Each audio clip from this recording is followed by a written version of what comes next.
Okay, overnighted here in Salida and just getting all the last minute bits ready to go, and then they're gonna drop me off at the 114. This is an inexplicably highly reviewed NB 10K Nightcore battery, which yet again is giving me trouble. I have done so many damn returns and whatnot on these. I am sick of them. So for the remainder of the trip, to supplement my 20K battery, I have a $20 Walmart one, and I've been testing it, and so far this one actually has more capacity and is working better than that damn Nightcore thing. The other major gear swap I'm doing, other than a pair of shoes, is this light-hearted gear jacket just isn't breathable enough for me, and it's a little too light. So I went ahead and just got another Stormline Stretch Black Diamond jacket. I've used these before. They're not the best, but it's gotten me through a couple of through hikes, especially it's going to bead for a good long while. Last time I had one of these, they actually came in green, but nothing seems to come in green anymore. Except for this, not a Melly, Light Hard Gear. They have a Melly-like grid fleece where you don't have to screw around with their damn policies of make an appointment 4 months in advance and go to Leadville. Then we go out, we stay on that for quite a while, and then to go to a little town.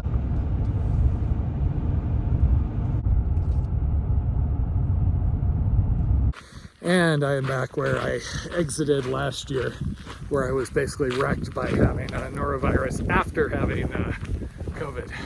The weather, as usual, is kind of all over the place. But that's okay, I need to test my new rain jacket anyway.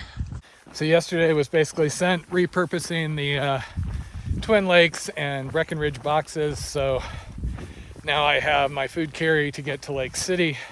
I'm gonna buy there, and then Pagosa Springs will be the next stop along the way. And I have another box ready for somewhere in New Mexico, probably. So I'm not done with the high altitude. It looks like there's 12,000+ foot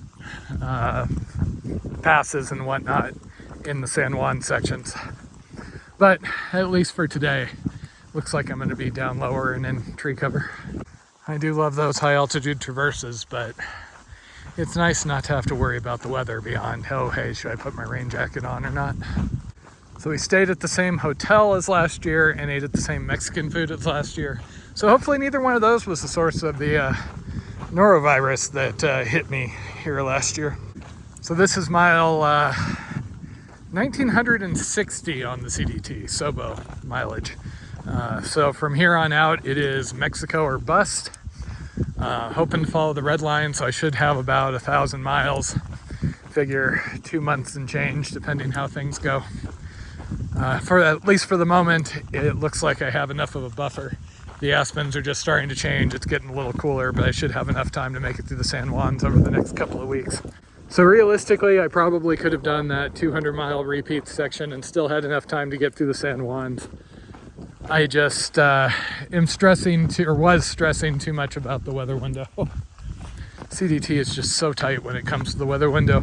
If you want to do the entire thing, if you're taking the massive shortcuts, Super Butte, etc., then it's very doable. But at least for my speed, trying to do as much of the red line as possible, you got to move, because Glacier and the San Juans are the big gatekeepers as far as winter weather. It was nice to get to visit with my parents. They're just a couple hours from here. We were originally going to do Twin Lakes again and get a cabin, but like I said, once I got out here and kind of came to the conclusion of that I wanted to do this, they were able to come pick me up, grab the old boxes, and get me back down here. When they picked me up down here last year, I had gotten norovirus out of Salida. I had come off trail and then I came back, and then I struggled for 2 or 3 days. I couldn't even make 6 miles a day. I was resting, constantly. I was just feeling horrible, basically. COVID ran my body down and noro-wrecked it. Took me 2 months to get back to normal. But when they came and picked me up here, I had every intention of still continuing. I spent, I think, 2 weeks at their house in bed, feeling awful, and every couple of days trying to get up and just do little hikes, just hoping that I was going to have enough strength to be able to carry on. I mean, I had COVID, I recovered, and I was able to carry on after that. Then after 2 weeks, I kind of had to accept that, yeah, it wasn't happening, and figure I would come back next year. So here I am at long last. My warm-up was the Rocky Mountain National Park through Copper Mountain section that I wasn't able to do last year. And now hopefully this will end at the monument so I can put this whole Triple Crown thing behind me. I got too many other trails that I want to do to have this dangling over my head. Plus, I've gotten really sick of explaining when people hear that I've done, you know, X thousands of miles of hiking over the last couple of years on the big three, but then having to say, oh, no, I haven't Triple Crowned. I've done more miles on those trails than people who have finished, but I didn't make the last, you know, third of the CDT.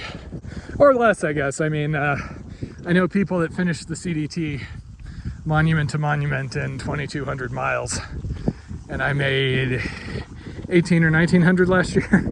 I actually don't know much of anything about this section. Most of the people I know weren't able to do the San Juans either because they were northbound, and generally, you know, they make it out of New Mexico and get here too early, or they were southbound and took the Creed cutoff, which is a little further on, cuts off the big loop of the mountains and keeps you down lower. It's what I had kind of come to the conclusion I was going to be forced to do last year, assuming I had recovered from Noro, just because I was here in mid-October. I was really pushing it as far as winter.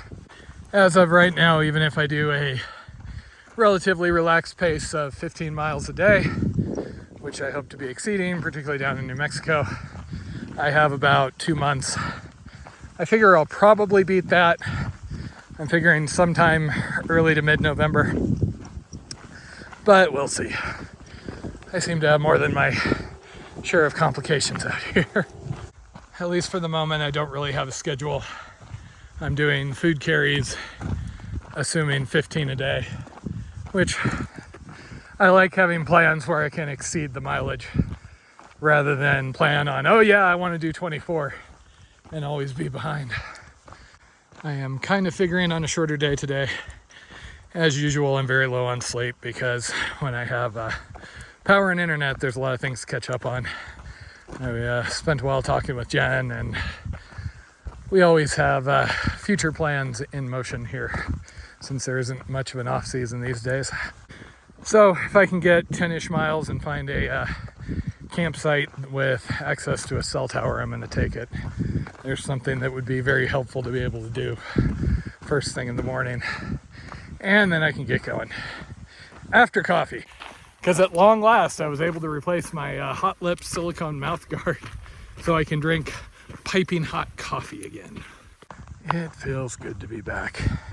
Feels like things finally started clicking towards the end of that last red line cleanup, so I feel like I halfway am in the groove here.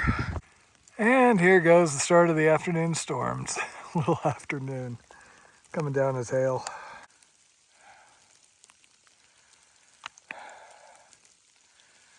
Better ice than rain.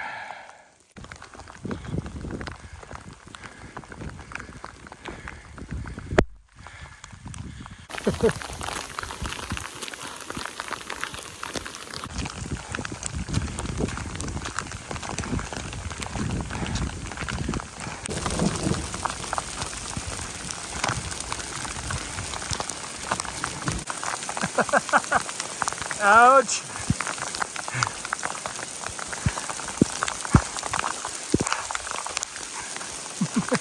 This is getting a little painful.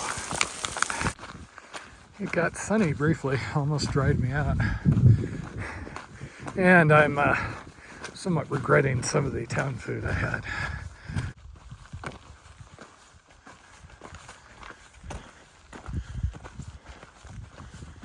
Looks like the aspens are just about to change. They were so spectacular last year, I can't wait. So this is basically where one of those alts goes off that seems a little questionable as far as counting for the CDT.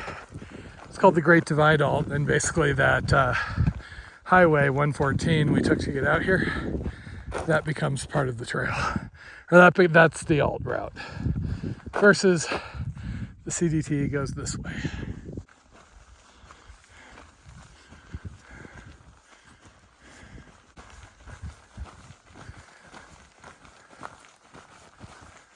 Well, I was going to keep pushing on the off chance I would be able to find a cell tower out here, but I don't think that's going to happen. I'm in canyons for a while here.